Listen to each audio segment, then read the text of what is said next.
again today? He's ready. Go Marching Raiders.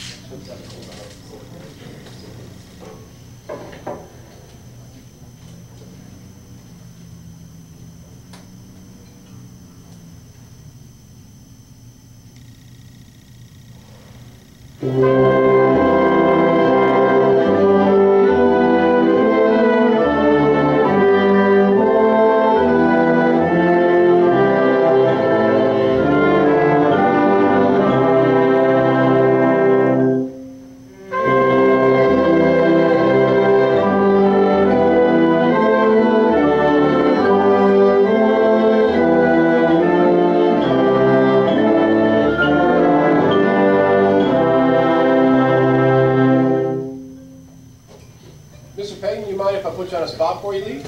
Sure. Does everybody know Mr. Payton, by the way? Yes. Everybody in here, there's nobody that does not know? Okay, Jake doesn't know. You may get to know him later on. Mr. Payton is the retired director of bands at Kingsley, right? Parkside. Parkside, excuse me. But spent many years in the Unified District, helped out at Normal Community High School before there was a West. Right. Right, and after. And he does some student-teacher observation for us. Right now he's teaching woodwind methods in here, right before us. What'd I leave out? I'm sorry. What'd I leave out? I think that's it. Couple years of band experience. Started with military bands in the 1960s. What's that now? When did you start the military bands? Oh, that didn't start till 76. Okay, all right, 1976. Went in 68. Okay, so I was only half wrong. And you played clarinet Yes. in the military bands? Yes. Terrific. Bass Terrific. clarinet. Outstanding. Yeah, that still counts. It's still clarinet. This is our first conducting excerpt. I think Joey did pretty well. I'm sorry? I think Joey did pretty well. It's our first day conducting anything more than a pattern. Right. So, what do you think? I like seeing him use the left hand. Well, it's first day, Mr. Payton. We gotta crawl. We gotta crawl a little For bit. the most part, yes, he did good. Yeah, he kept his left hand out of the way. That's our goal here right now. Is not let the left hand trip us up. But anything besides that you want to tell him? And I just put you on the spot, so if no is fine. I just wanted these guys to know who you are. And Don't conduct it like it's an exercise. Okay.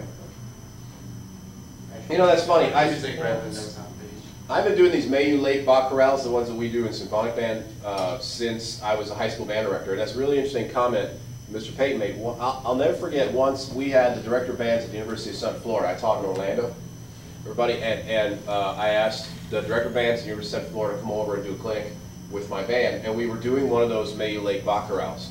And it was the first time anybody ever really made me think about those things in any way beyond like they're a quote-unquote warm-up.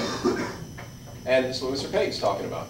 And Dr. Greenwood, the director of band in Central Florida, we were just doing it to get going, and then we were going to get to the good stuff, right? And he started in asking the band why Bach wrote this. I mean, I'll be honest with you, at the time, I actually got a little frustrated because we had like 52 minutes of rehearsal with him. He spent 30 on the Baccharal.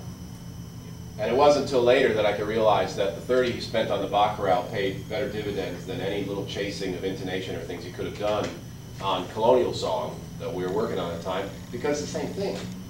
And if we weren't doing it with the Bach, there's no chance we were going to do it with the Granger. Right. Exactly. So, yeah, I could not agree with Mr. Payton more. You know, it's just funny to think about that. You know, I think. Let me ask you something. Are you nervous? A little, yeah. Why? Because he cares about it. So do you think people are judging you while you're up there? Are you concerned about that? That's not my primary concern. No.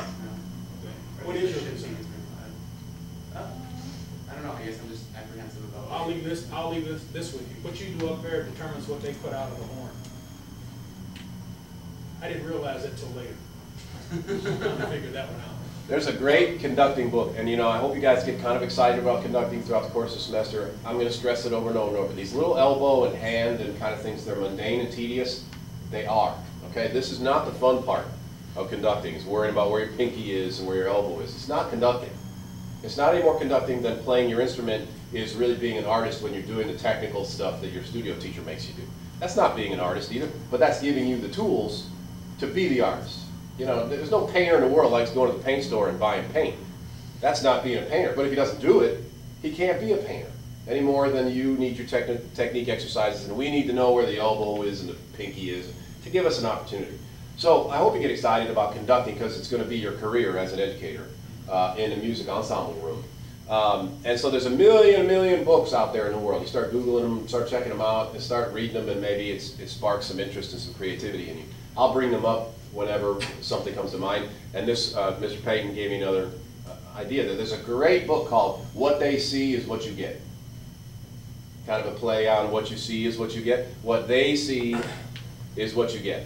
And Mr. Payton observed about 10 million band rehearsals, and I've observed about 150. And I can tell you that we see it all day long. Somebody's crushing beat 3 with their baton and harping on the kids on why they're playing an accent on beat 3.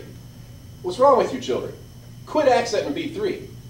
And he's doing it himself.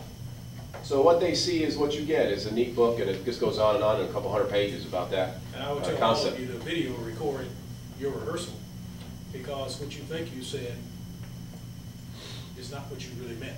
Oh, and that takes an iron stomach, I tell you what. Yes, it does. Oh, man. Because you can't figure out, well, I can't figure out why do they keep doing that? Well, it's pretty easy. It's me.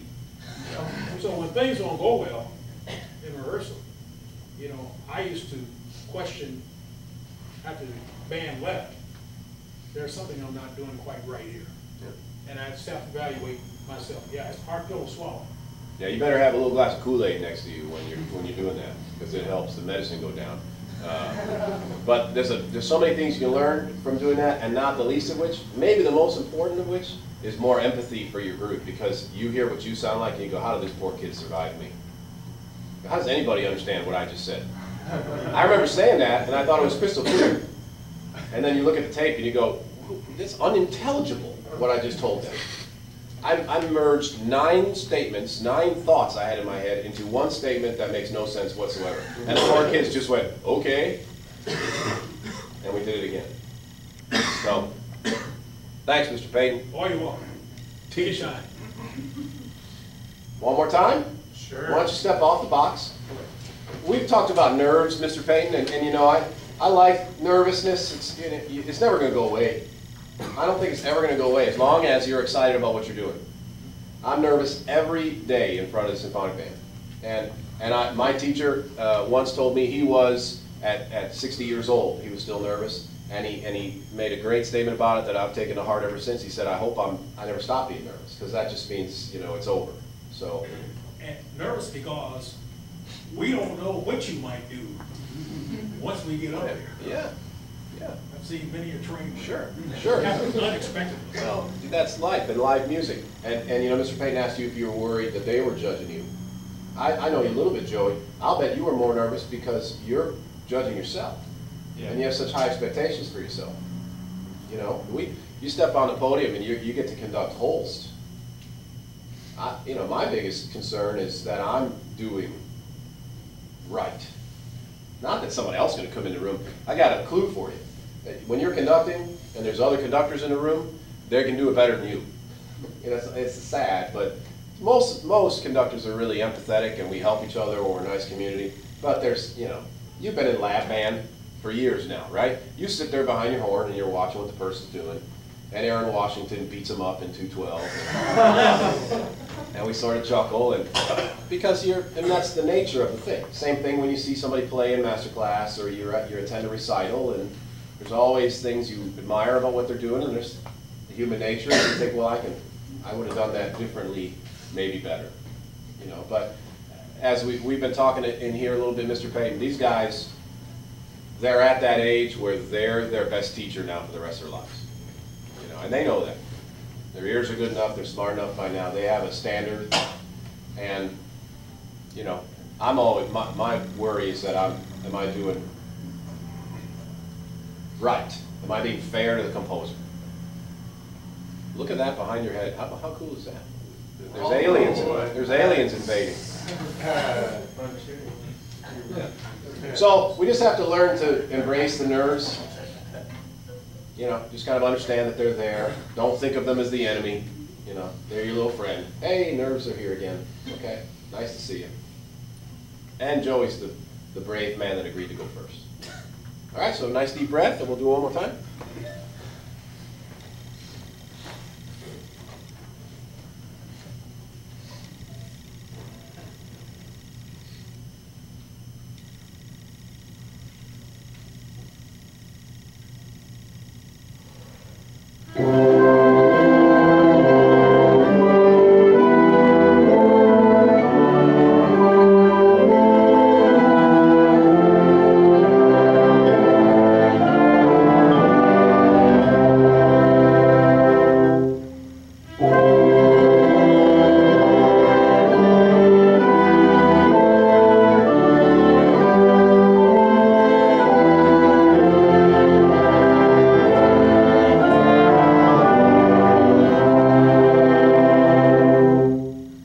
Thank you, sir.